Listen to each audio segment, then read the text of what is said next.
If there were more of you, I'd do that 3 times.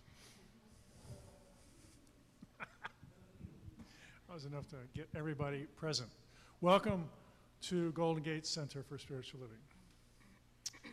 My pleasure to welcome you. My name is Frank Lange. I am a happy member of this church and a licensed practitioner of religious science. When we have a big celebration today, and I'm imagining that everybody is on their way, and we'll have a full house here shortly. Thank you, all of you, for coming to church on time. Up here, I want to acknowledge the passing this week of a great teacher.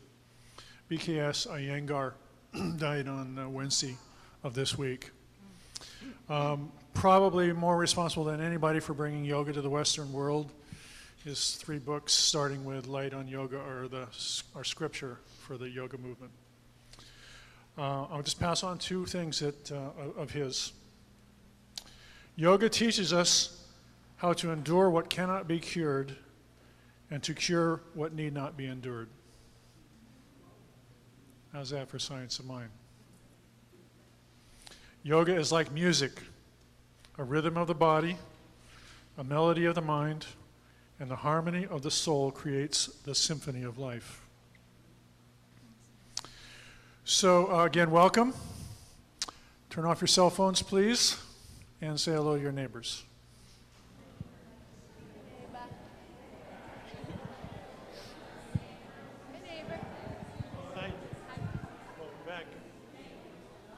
Last time you were here? A year ago? About a year ago. Yeah. Just come once twice a year. Corte does a good job bringing everybody in once a year. Good. Welcome back. Okay, join me now, please, for the morning chant, followed by the opening prayer given to us by our practitioner of the day, Janet Carroll Ryan.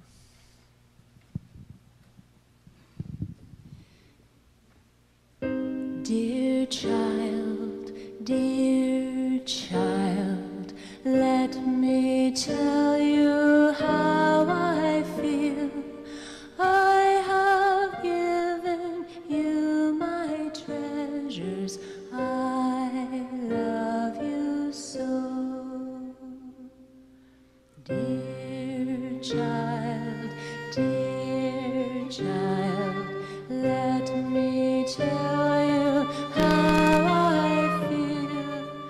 I have given you my treasures. I love you so.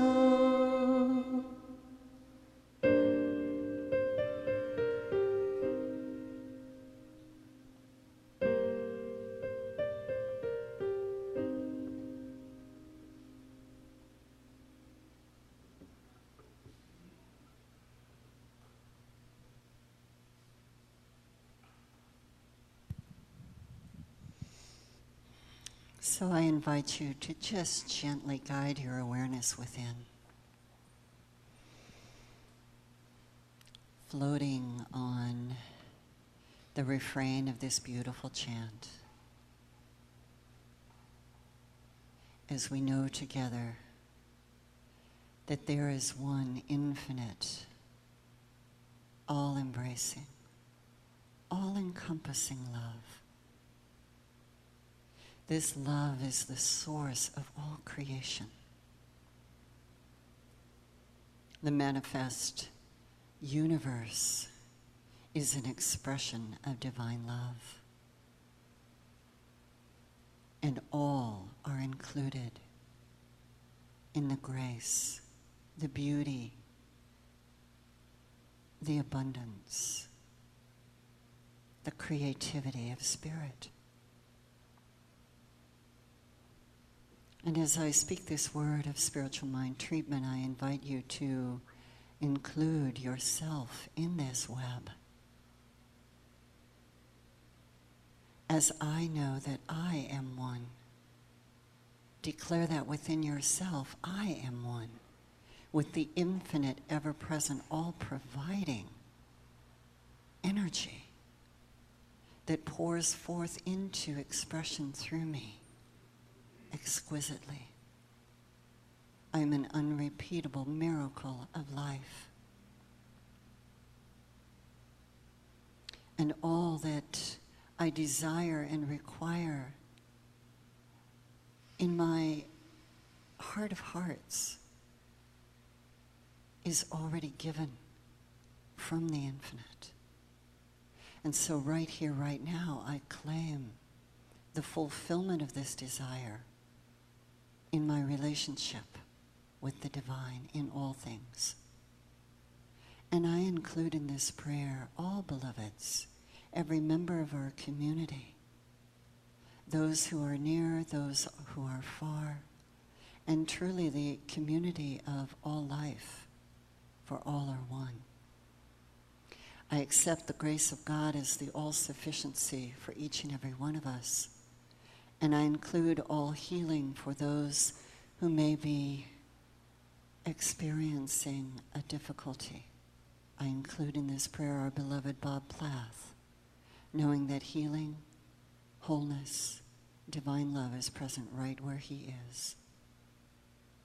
And I accept this good on behalf of each and all, knowing that the divine grants graciously that which we lovingly accept. I give thanks for the acceptance. I give thanks for the shift in consciousness that brings forth this transformation.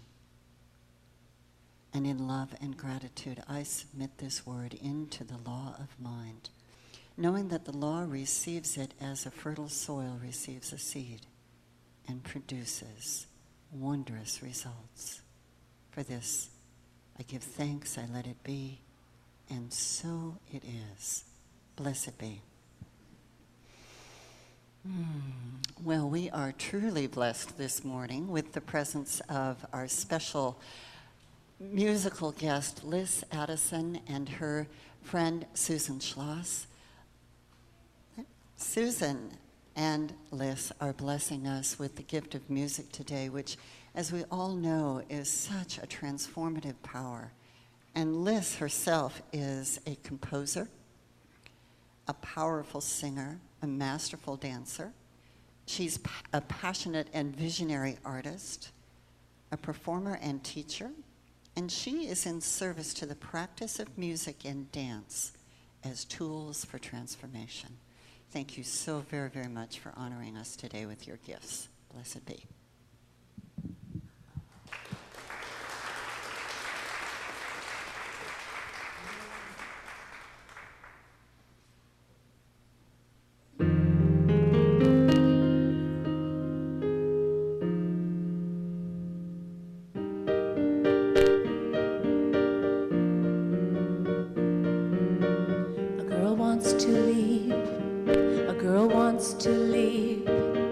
To her dreams.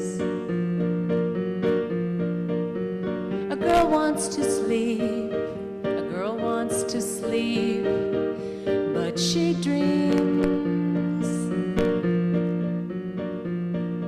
The boat is pitched and tossed on the water. She can't see the shore where to put her foot down. All the people gathered around her look like the village, look like the town. Where she comes from, look like the town. Where she comes from, far away.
wants to leap, a girl wants to leap to her dreams. A girl wants to sleep, a girl wants to sleep, but she dreams. They say look out and don't let the world change her. Put your foot down. Don't do things that go against your own nature, and always be proud of where you come from. Always be proud of where you come from. Far away.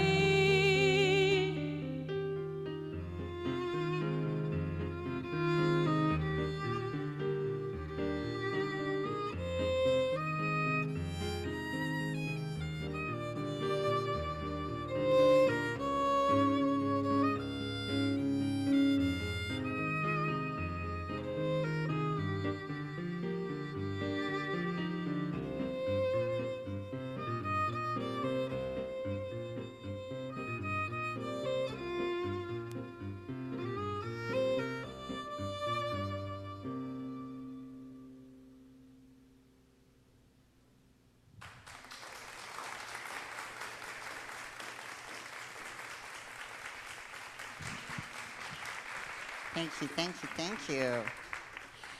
So I would like to acknowledge the altar that is lovingly created by our own Gailya Magdalenda. She always brings such a touch of magic and the fairy sprite that she is. The theme, there's a little card here. I'm interpreting the theme in a way as unexpected grace, that in every circumstance I find a reason to notice my blessing, something along those lines. So I know that that'll tie in beautifully with Reverend Mary's talk. We have really, really been enjoying this treasure, Reverend Mary, this month, as she's been speaking on the creative law and our place in it, our way of interacting with that divine law that brings forth our great good. Reverend Mary is, although I feel that I know her, I've known her for a number of years, and she's been a leader in our movement and in our community. Every time I read her bio, I learn something new about Reverend Mary. I did know that she had a background in acting. I didn't know that she was trained at ACT, American Conservatory Theater in San Francisco. Mary now is living locally and performs weddings. She facilitates workshops. In fact, today, how many of you are signed up for today's workshop on navigating a life transition, a life passage, something along those? We'll hear more about it. She speaks at conferences and does powerful spiritual counseling. She's working on 2 new books and is available for all manner of magic and transformation, as I know that she's up to new things all the time. Today's talk is what? I did it again. And, Mary brings such humor along with her wisdom. It's a magical blend. So please welcome our beloved Reverend Mary Shelton.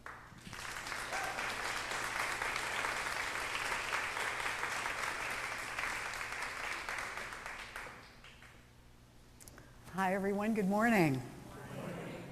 Well, during this year, one of the things that we've done is take a writing by our founder, Ernest Holmes, which we refer to as our Declaration of Principles, or what we believe, and divide it up into 12 sections so that we focus on one each month. You can see all of them on the poster over here and which month they were associated with if you haven't been here. But the one that we are focused on right now is,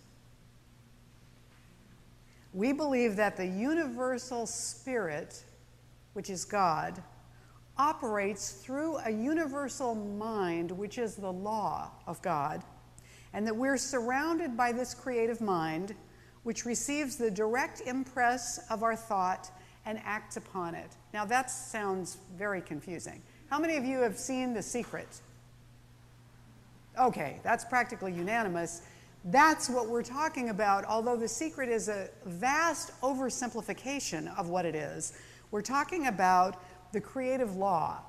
The creative law is that which, if we look at the divine mystery as an infinite presence, unlimited, that overflows into form, as itself becoming the form that it creates, we're that. And that same creative law that operates on the consciousness of the divine is operating in us. So we do not have a choice about whether or not to use it. We're using it all the time. It is using us in order to create more expression of divine presence. And it really doesn't care. I mean, that sounds odd, but it really doesn't care what we create. It's totally up to us. So we don't have a choice what we create. We don't have a choice whether or not we create. And often, we're pretty unconscious about what we are creating. So we have then this experience this morning that I'm going to be talking about, which is, what? I did it again? How many of you in here have ever had a habit that you weren't so happy about? Or you saw a pattern in your life where you thought, oh boy, where did that start? How come I keep doing that again and again? And one of the things we learn in Foundations class, which if you haven't taken it or you haven't taken it in a while, I recommend that you take in the fall.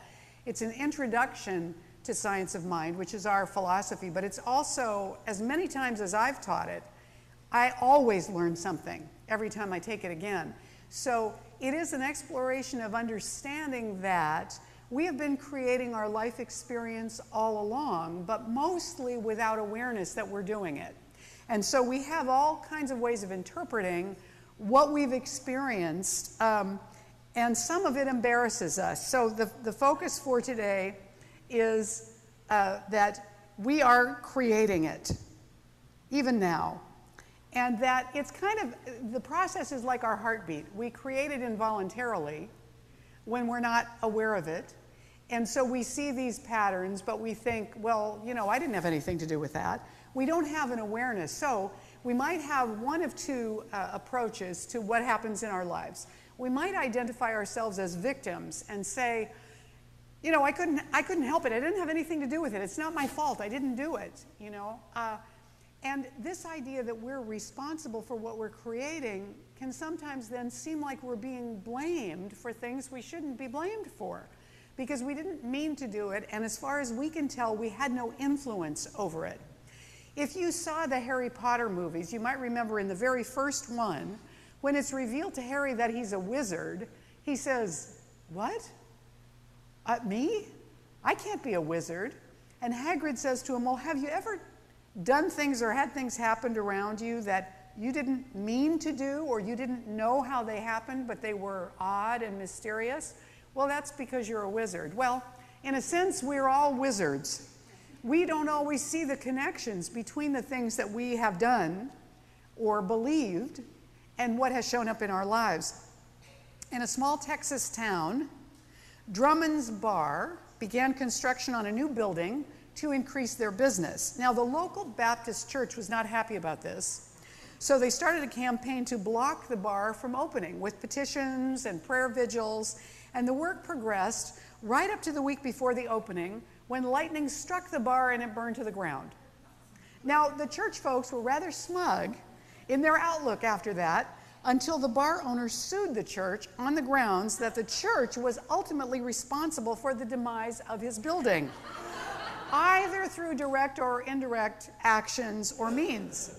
And the church vehemently denied all responsibility or any connection to the building's demise in its reply to the court. As the case made its way to court, the judge looked over all the paperwork, and at the hearing, he commented, I don't know how I'm going to decide this, but as it appears from the paperwork, we have a bar owner who believes in the power of prayer and an entire church congregation that does not.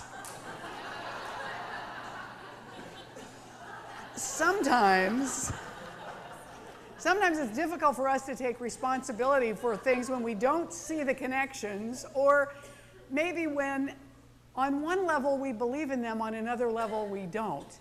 I can remember having a practitioner client who had a hard time getting the idea that she was not the victim of the things that were happening in her life, but actually was involved in causing them. She felt like the idea of having that much power was incomprehensible to her. So as far as she was concerned, in my attempt to help her understand that, I was blaming her for what was happening. And it was very difficult to shift that perspective because of the deep anchoring in a self-identification as a victim. There's another way we can take the things that happen in our lives, particularly if we're greatly successful. And that is to say, no one helped me. I did this completely on my own, and everyone else should do the same. Nobody deserves extra help. Get out there and do what I did. Pull yourself up by your bootstraps. I didn't have any help. That's a nice story, but it isn't true. Nobody lives here independently on this planet. We're completely interdependent. So if we think in broader terms, this creative law that definitely is responding to us individually is also responding to us collectively. We are influenced by everything that's happening in the universe, and we are constantly influencing it.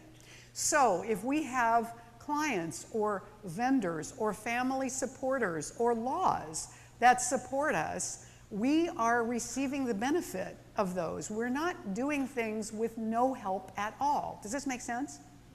So we're neither completely responsible for every single thing that's good in our lives or 100% responsible for every single negative thing that happens to us, but we are engaged and responsible, nevertheless, for what we're experiencing. We're making choices that have an effect. It's as if you sent a boomerang out into the universe with every deeply held belief. It cannot help but come back to us. It's ours. It's stamped with our own nature. It has to find its way back to us somehow. Maybe not from the place where we sent it, but it still returns to us. And that's why it's not so obvious, because the results are not always immediate.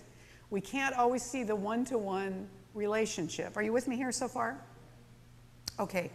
Alan Cohen says in his book, Rising in Love, the subconscious is a powerful but unbiased computer that perfectly and literally carries out any program we feed into it, even if the program is incorrect. So even if we believe something that isn't true, the creative law operates through us as if it were true, because we hold it as so important. This harsh but dynamic truth brings us to a crucial point, Cohen says, because we human beings have free will and machines do not. It is our responsibility to screen and critically evaluate the programs we embed in our creative mind, or else we must bear the brunt of faulty programming.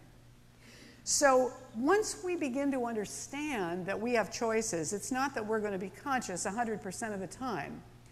It's that we have the opportunity to course correct. So just like a jet that gets somewhere through constant course corrections, we have the opportunity to look at the results we're getting and say, this is not pleasing me so much. I think that I would like to create something different. And with awareness then, we begin to use our tools of focus, of repetition, and of persistence. These tools are magic, and we all have them. What are we putting our attention on repeatedly with feeling and persisting in? Those are the things we're going to see come to fruition, because we're all planting these seeds all the time, and some of them are contradictory to one another. So they neutralize each other and we don't see results. You know, Janet was sharing earlier that I was trained at the American Conservatory Theater, and it's true. I was a student there a long time ago, and I didn't know anything about this philosophy or creative law at that time. So I went. I was part of a class of about 22 people, and in the program that I was in, you auditioned to get in, and then you were invited back for each of the next 2 years as they culled the herd, so to speak. That whole first year that I was at ACT, I was constantly worried that I wasn't good enough. I was constantly concerned that I couldn't do it as well as others or as quickly as others, or that it wasn't good enough. I worried about it all the time. I worried about whether or not the teachers liked me. I worried about my performance. I was very self-conscious. I had not been so much in the audition, but I was once I was there. At the end of the year, they did not invite me back, and I was devastated. But I had been creating it for an entire year. I just didn't realize the power of my constant attention and deeply held belief that I wasn't good enough. Can you relate to this? So I created a result that I felt victimized by and devastated by, and yet now when I look at it, I understand what a perfect setup it was for me to create a result. I was telling myself over and over again things that I didn't want to be true or have happen. And my focus, my repetition, my persistence gave direction to the creative law. All it can do is say yes. It can't say to you, but wait a minute, that's not good for you, or wait a minute, that's not true. It doesn't have that ability. All it can do is produce according to the blueprint that we give it. So that's what I was doing. Now, one of the more mind-blowing aspects of this for me is, consider this. If the divine presence is unlimited, that means it is not limited by time or space. So we all know that we can pray for someone at a distance and they can receive the effects of that prayer as if we were right there with them, speaking it to them out loud. But also consider that our prayer is not limited by time, because spirit is not limited by time. Spirit is not existing in a linear format of time as we experience ourselves to be. So we can pray over events that have already happened and affect them. And there is scientific proof that we affect things now, and it changes the past or affects the past. Let me share this for you from Robert Lange. Recent discoveries require us to rethink our understanding of history. The histories of the universe, said renowned physicist Stephen Hawking, depend on what is being measured, contrary to the usual idea that the universe has an objective observer, independent history. Is it possible we live and die in a world of illusions? Physicists tell us that objects exist in a suspended state until observed, and then they collapse into a single outcome. So for example, if you have paired electrons whose negative spin is 0, that basically means they're spinning in opposite directions, whatever that is, but you can't tell how they're spinning, what axis they're spinning on. You just know that they're spinning, but when the observer goes to measure them, to measure their spin, to measure one of them, they have to choose an axis to measure it on. And whatever axis they choose, that is the axis it shows up as spinning around, and its twin spins in the opposite direction. As soon as they go to measure it, they can do experiments in which a wave or a particle, a photon is either a wave or a particle, but you don't know what it is until you decide to observe it in a particular way. Whichever you observe, that's what it becomes, and so does its twin. But even more interestingly, paradoxically, whether events happened in the past may not yet be determined until sometime in your future, and may even depend on actions that you haven't taken yet. In 2002, scientists carried out an amazing experiment which showed that particles of light, photons, knew in advance what their distant twins would do in the future. They tested the communication between pairs of photons, whether to be a wave or a particle.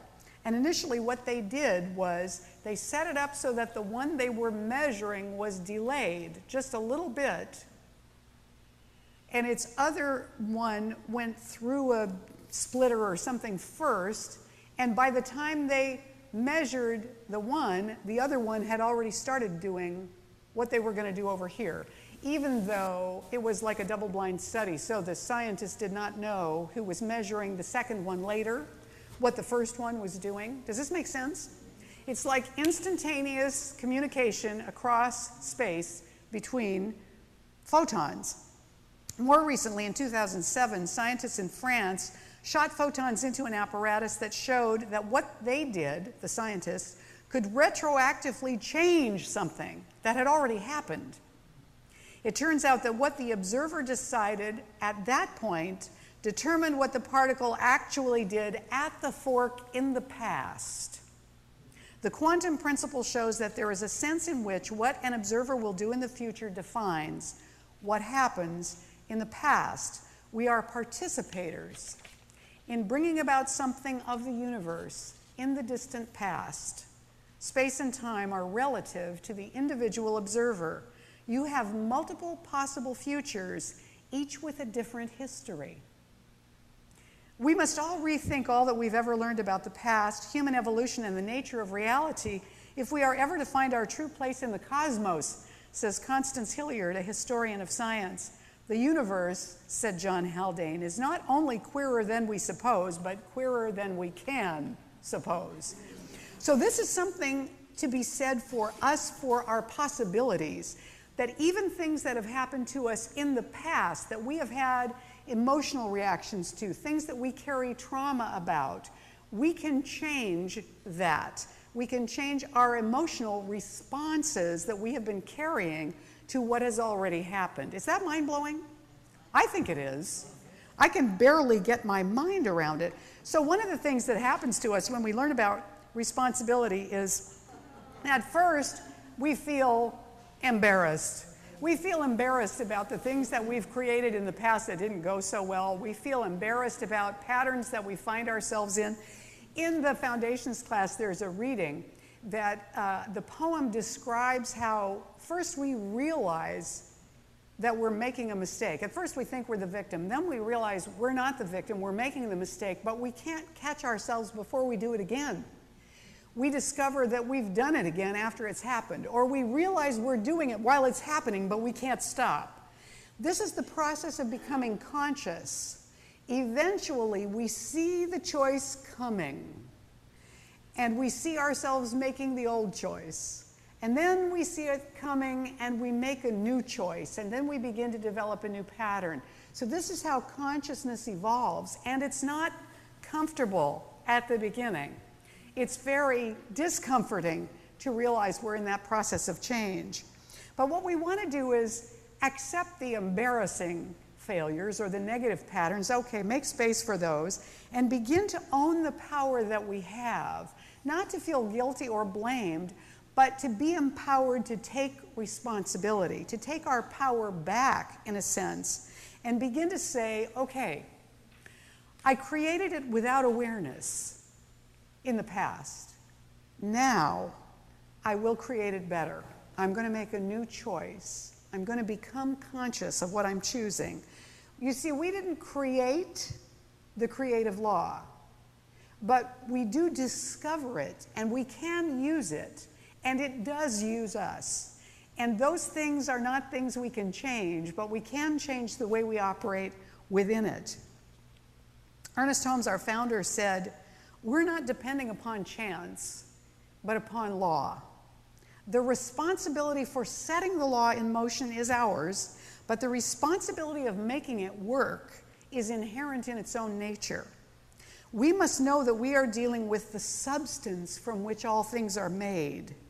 Nothing moves but mind. And we are dealing with the mind that is the mover, the creator, the cause of all that is or is to be. We should sense that back of the word which we speak is the power of the universe surging to express itself. Then speak the word consciously, knowing that it is law." So when we speak our word with authority, and when I say speak our word, I mean when we know our truth. This is what practitioners do for us when we can't do it for ourselves. They are serving us by knowing the truth for us, that we can't yet grab a hold of, and they serve us in that way. There's an ancient African proverb that says, there are two things over which you have complete dominion, authority, and control: your mind and your mouth. So the question is, who do I say I am? Who do I say I am? What stories do I tell about myself over and over again? What stories have I memorized so well? And who am I in the story? Am I a victim? Am I a hero always? Am I a learner? Am I the Earth Mother? Am I the observer rather than the participant? I did 2 memorial services yesterday, back to back. One was for a 74-year-old woman who lived life as love. She was feisty too, but she loved her family, she loved her life, she loved music, she loved art. She was in life. The second one was for a 32-year-old man who had been killed in a traffic accident, who had lived life hard and fully and completely inhabited it all the time. These two people were not spectators in their own lives. They were full participants in what was happening. So the recognition then becomes the recognition of who am I and who do I say I am? And who am I training myself to be? And who am I training other people to believe that I am, and how to see me by what they're saying to me? You know, so we can have a larger view of ourselves, that is the me I want to become, or we can have a little tiny puny view of ourselves, which is the me I always believed I was, or talked myself into thinking I was, that was limited and tiny and small. And when we own the results, then we're making a choice to use this creative law intentionally for good in our own lives and for other people, just as our practitioners do when they're in service for us. Ernest Holmes said, "The law of mind as quickly creates one form as another for us. And we must allow the patterns of our thought then to become molded from the highest sense of reality we possess."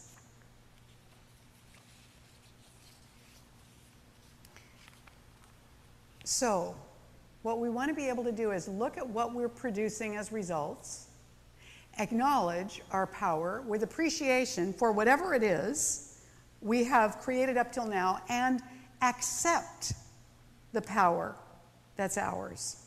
Really accept the power of creation that's ours, with a willingness always to begin again. Maybe that was a close result, not quite. Begin again. Maybe that result, whoa, that really didn't work. Begin again. You know, we want to do forgive ourselves, let it go, step forward, turn around, think again, repent, move on. Let go of our excuses and say, well, what am I responsible for? And how can I shift that? What belief do I have that might have set this experience into motion? As best we can figure it out. One of my favorite spiritual teachers is Yoda, from the original Star Wars trilogy. He says, "You must unlearn what you have learned." And then he goes on to say, "Luminous beings are we, not this crude matter." We have to realize that this vehicle is a part of our expression in the world, but it's not all of us, and it's not our identification. We are more. We always have been more.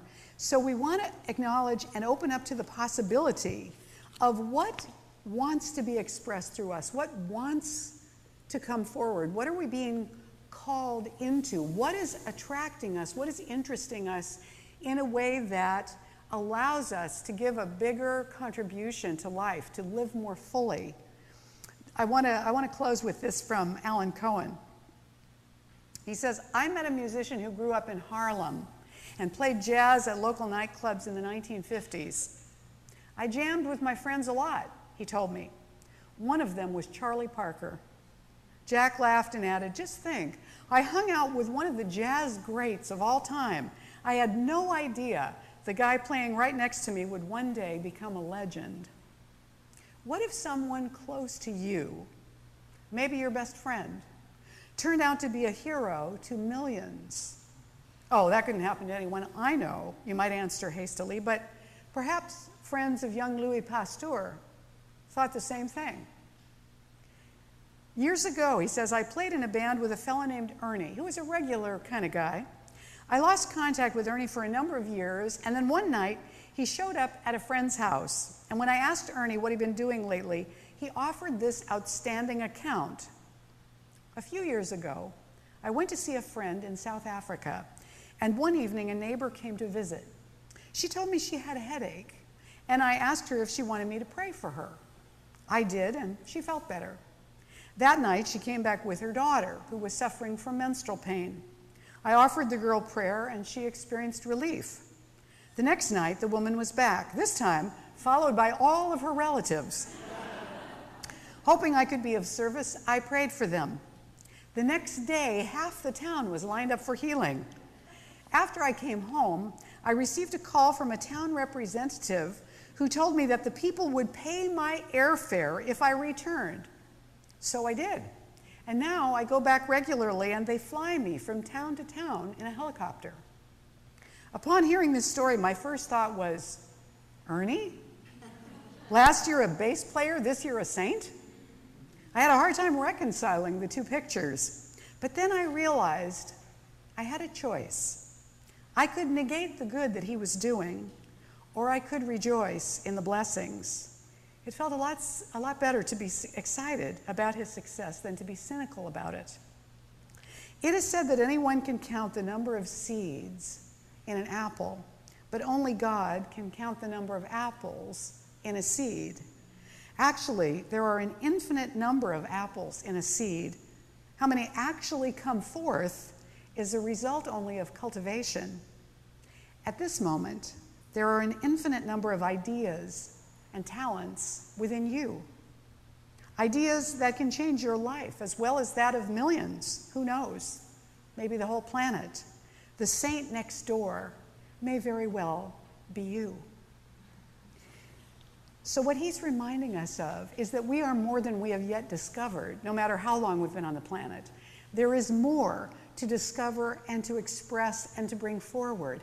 And we want to step forward into that, to take big bites of our life, to know that, yes, we did it again. And sometimes we get to celebrate that when we're making that choice intentionally. So go forth and experiment and see what you bring forth. Namaste.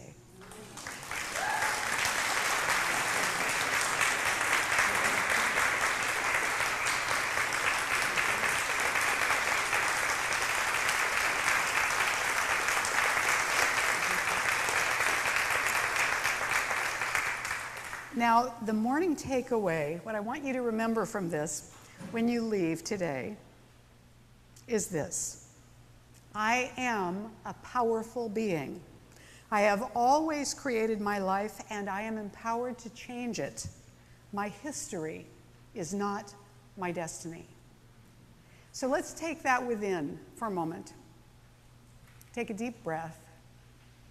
As we know together that in this divine light, we are fully empowered to make choices and decisions that are new, that are fresh.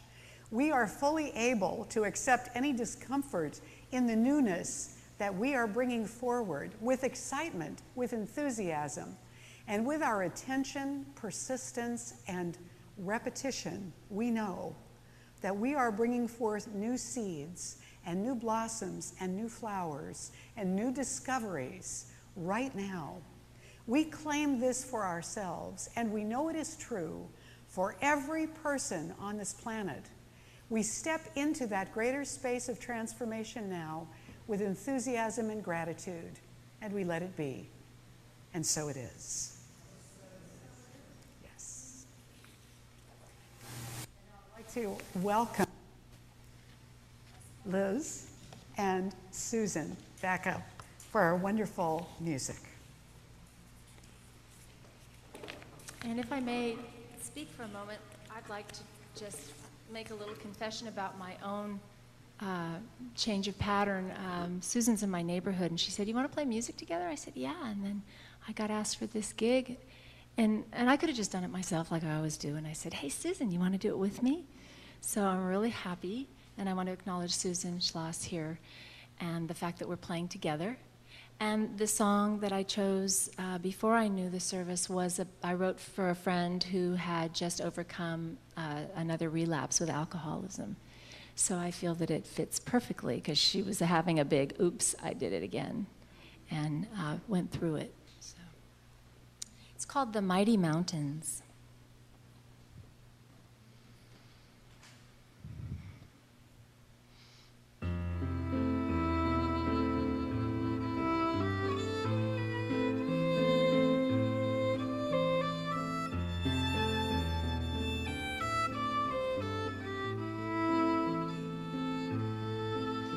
The mountain terrain is cold and stark in the rain. The piazza is warm and welcoming. The old women feed the birds, they're cooing near the fountain. Old men are playing checkers, it's almost time to go. There's no pain anymore, you've walked through that door. There's no pain anymore, you've walked through that door. The mighty mountains call you deep inside. Do not hide from the joy that beckons. The wind in the night will sing you to the light. Inside you is the home of love.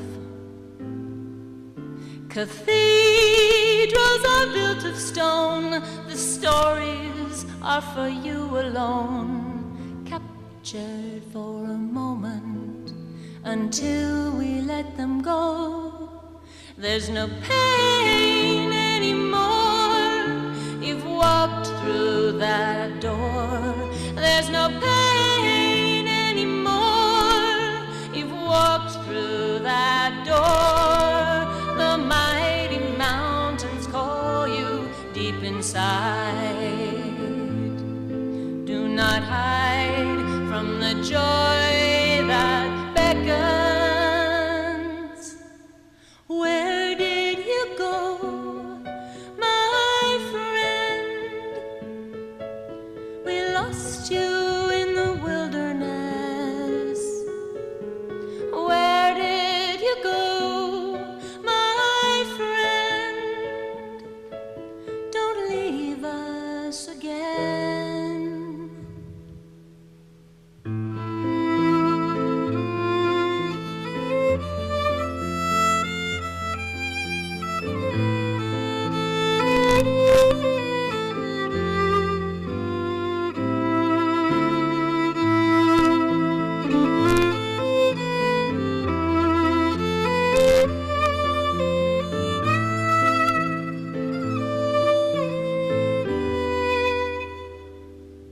There's no pain anymore, you've walked through that door. There's no pain anymore, you've walked through that door. The mighty mountains call you deep inside. The mighty mountains call you deep inside. The mighty mountains call you deep inside.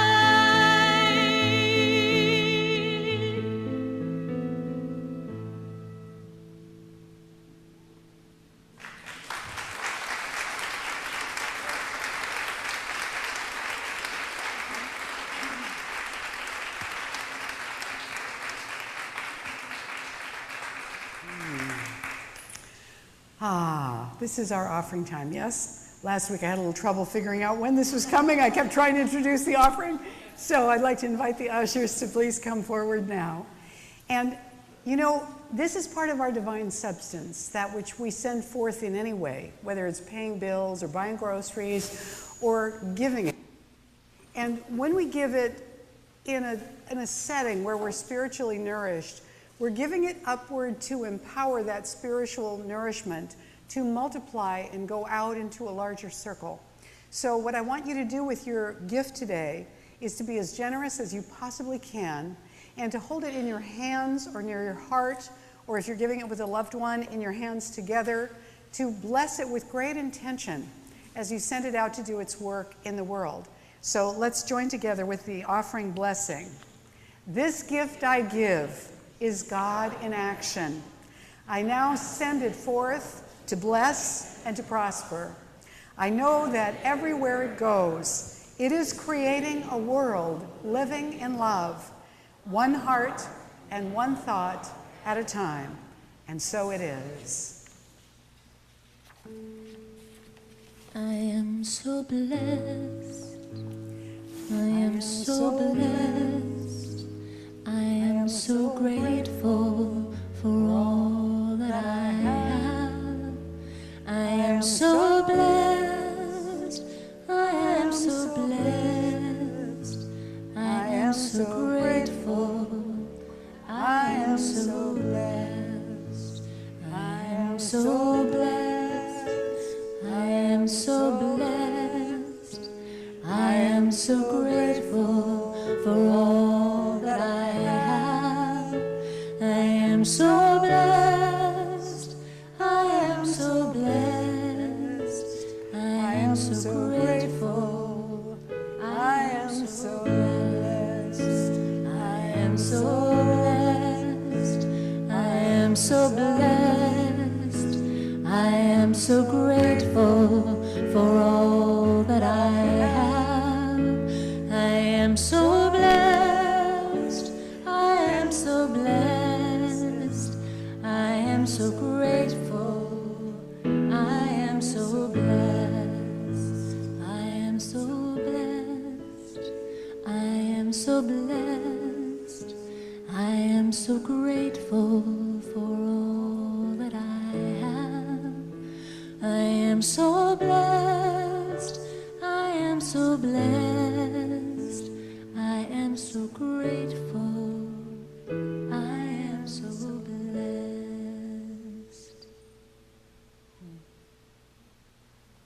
Yes. Into the song. Thank you, Elizabeth. Blind leading the blind here. So on behalf of the Golden Gate Center for Spiritual Living, we do, all of us, with great gratitude, receive these gifts, tithes, and offerings. And we know that as we accept and receive them, we do, as a spiritual community, send them out into the world to transform, to heal, and to create blessing everywhere. And so it is.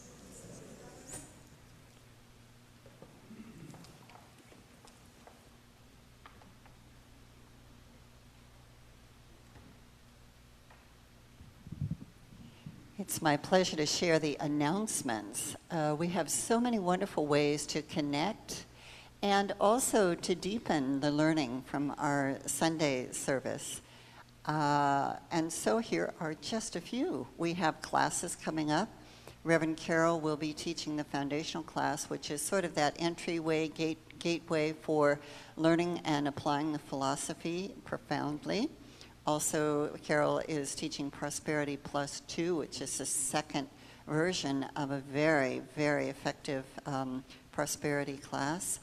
And I will be teaching the visioning class. Visioning is a spiritual practice that allows us to tap into and evoke that greater possibility that we are, that quantum field where the past and the present and the future are all residing within us. And Reverend Michael Beckwith calls this actively participating in our own spiritual evolution. So to become receptive to and present to the greater possibility through the practice of visioning, for 8 weeks we apply visioning in several areas of our lives, of home, work, creative potential, and our contribution to the planet. So if that calls to you, if you have a little quiver in your heart, if that speaks to you, I will be at the education table today to talk with you about it, and it's my joy to facilitate the class. We don't offer it very often. It's been 2 years since it's been available. So now, the present moment, Reverend Mary is offering a profound and powerful workshop. Do you want to say something about that, Mary? I'm doing a workshop at the Learning Center today from 1 to 4 on crossing a threshold, how to navigate a major life passage. And so we're going to be doing some interactive, some internal, some work with symbols and imagery and metaphors to find our way through our particular crossing or threshold that we're engaged in. So if you're in the midst of any kind of change in your life, consider coming if you haven't already signed up. And I'll see you at 1. Fantastic, thank you. In my eagerness to share with you about visioning, I neglected to mention that Gail Durkin will be facilitating the Quick Start Introduction to the Philosophy. Gail, when is that happening? September 14th. So put that on your calendar if that's something that you'd enjoy. So where are we? We're now with Reverend Carol. When she returns, we'll be doing a series of talks in September on healing. And each Sunday she'll address an aspect of the power of healing, and we have an opportunity to interact with that. Do you know some of the interactive television shows now with tweets where you can interact with you get to put in your questions about healing, and Carol will address those in her talks. So that's a wonderful way to deeply engage with our philosophy around healing. On the 5th Sunday of any time a fifth Sunday happens, something wonderful happens at Jet Walker's house. She'll be offering a Sunday brunch. We have the celebration of Virgos coming up with the Virgo birthday party, September the 5th, and another opportunity to deepen our practice of honoring the sacred through ritual with Reverend Carol's ritual class on September the 6th. So these are ways to connect and share and celebrate. We also have a volunteer fair coming up in September. If you are maybe called to a new area of service or some aspect of your life you'd like to nurture and nourish in community, this will be a chance to find out what service opportunities are available and ways to perhaps stretch into new creative expression. Maybe you'd like to join the altar team, or it'll be a time to explore possibilities. I believe that we are complete with the announcements, and now it's my pleasure to call forth the practitioners. Those who are serving on the prayer table are available to you for an individualized, totally confidential spiritual mind treatment to activate that shift within that brings forth quantum possibilities. And the practitioners who are present today enfold the room with love. We literally enter the field of that interconnectivity and divine heart with intention. And I offer you a blessing that all that has been received this day